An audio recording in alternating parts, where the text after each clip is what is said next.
Hi friends, my name is Mariah. Welcome back to my channel, Mariah's Moods.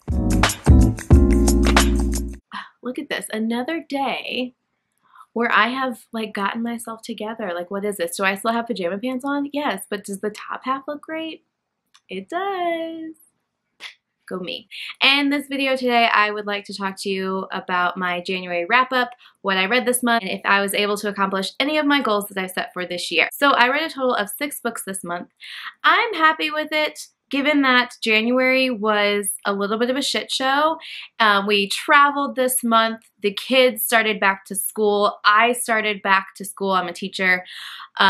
Sickness hit the house. Like, a lot of stuff just happened in January. So I was able to still get 6 books done, which is great. I did start one last night, which I did not finish. So that'll go to my February. But let's go ahead and talk about the books that I read.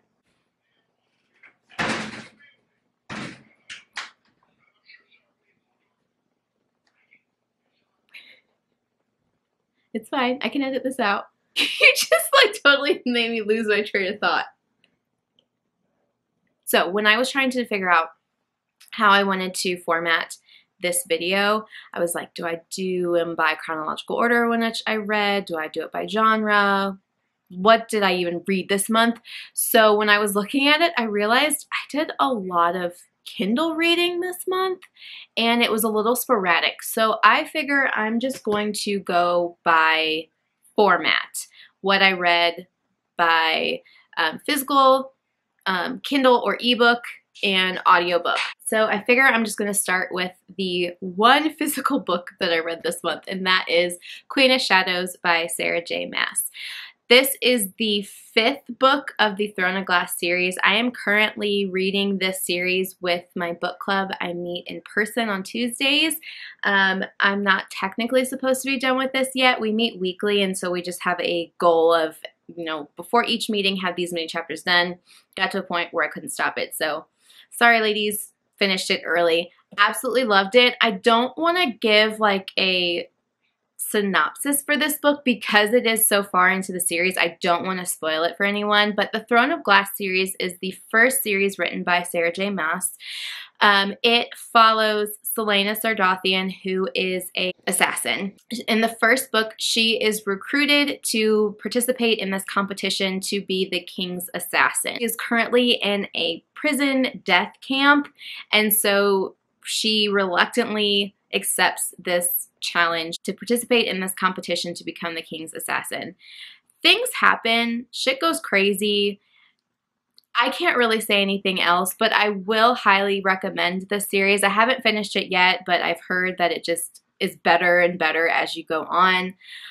Queen of Shadows was great. Absolutely loved it. I can't wait for book club to continue reading in this series. I'm trying to be good and not read ahead more than I already have. Okay, so then the second format I guess I will go through is the audiobooks. So I read 2 audiobooks this month. I do have vlogs up with me reading those books and sharing my thoughts.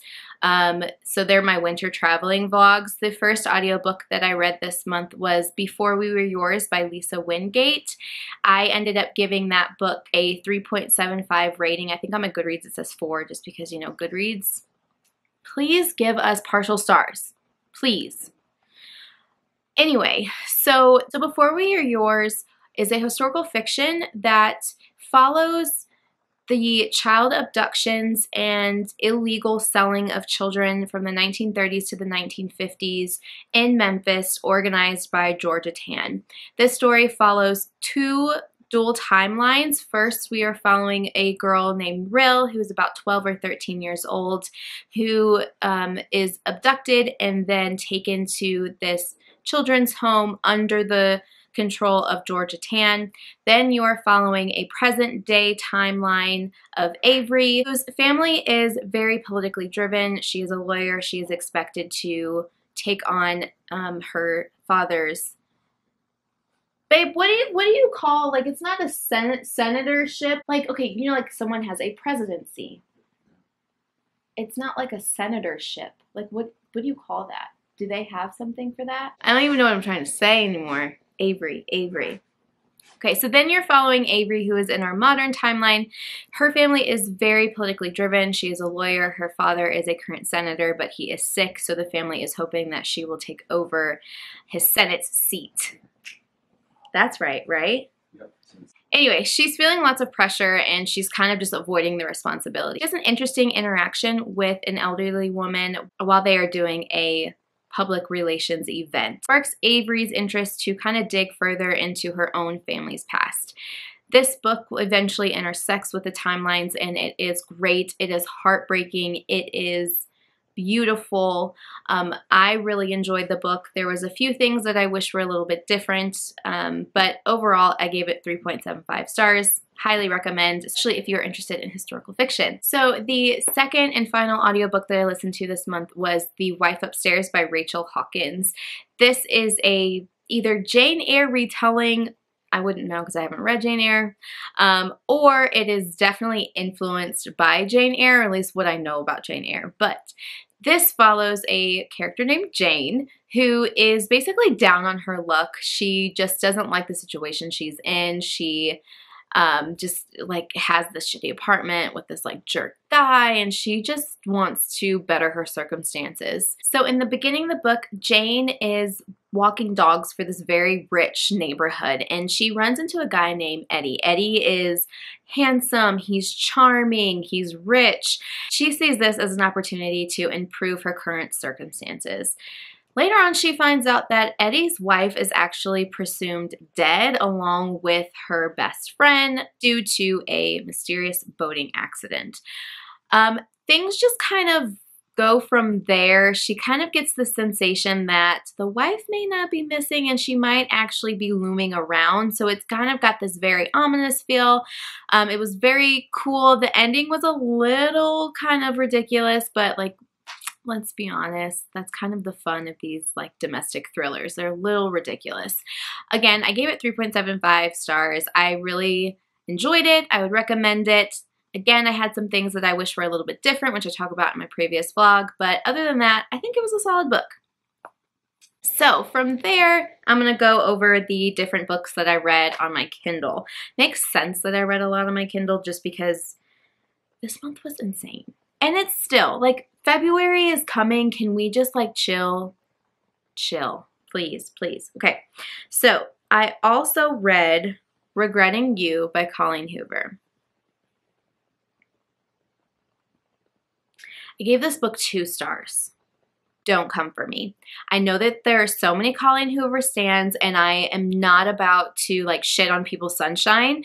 If you love her books, like, I love that you love her books. And there's a few of her books that I actually really enjoy. This was not it.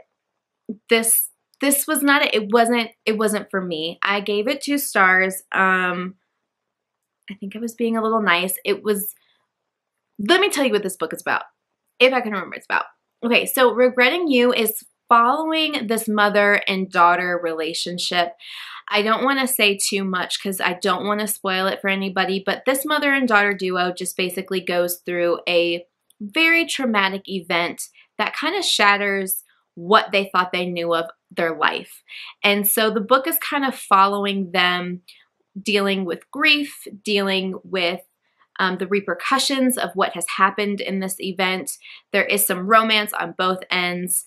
And I mean, that's about it. Like, I feel like the way that the topic was handled and how the plot progressed just could have been done better. It just left me wanting more. There's a few kind of things that happen in the book that you're hoping will be explained later on in the end, and it's not. And I just wish it was.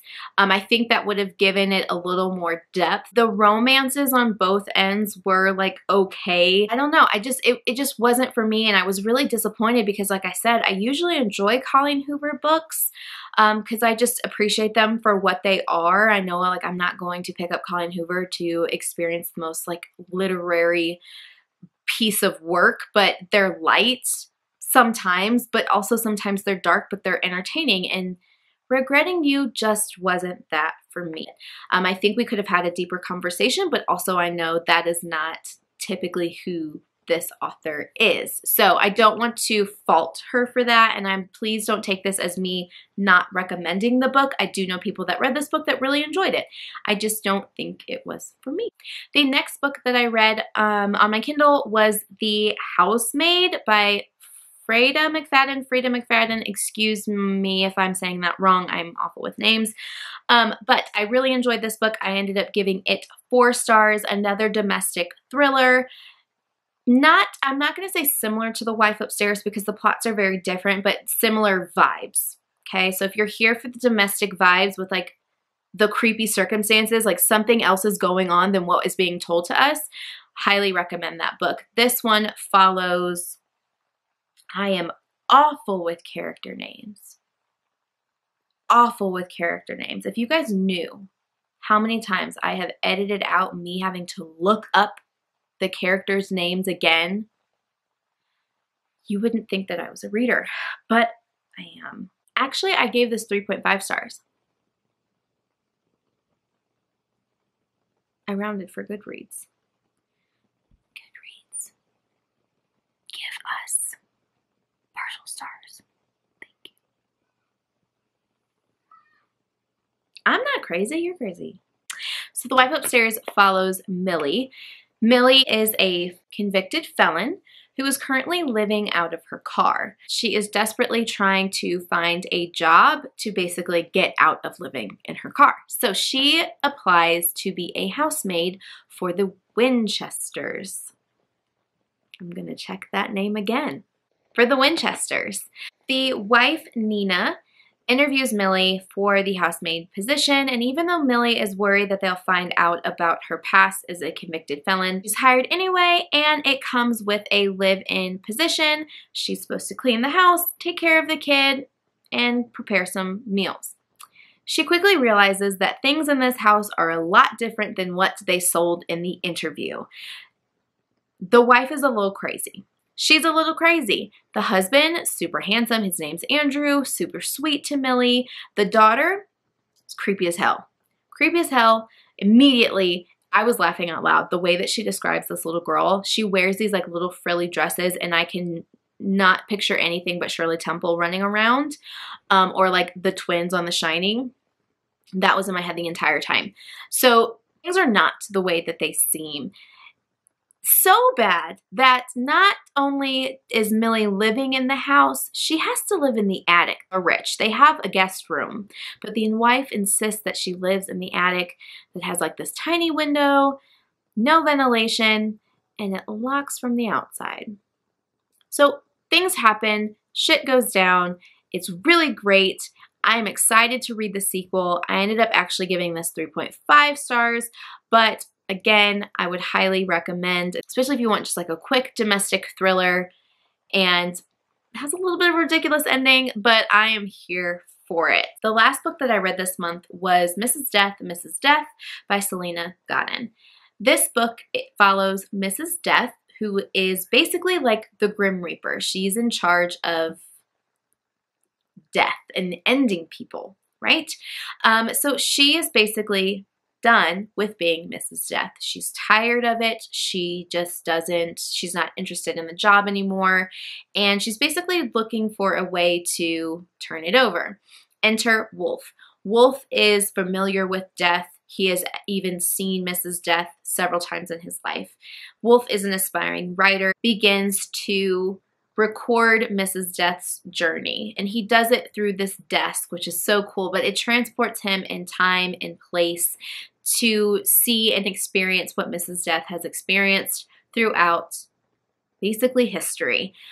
This book was beautiful. Selena Godin is a poet. The book feels like you are reading just a epic poem. I am not someone who typically reads poetry, so it took me a minute to get into the groove of reading. It's almost just like prose, but once you kind of get into that groove, it's just beautiful. If you like to watch spoken word poetry, that is basically how this story reads.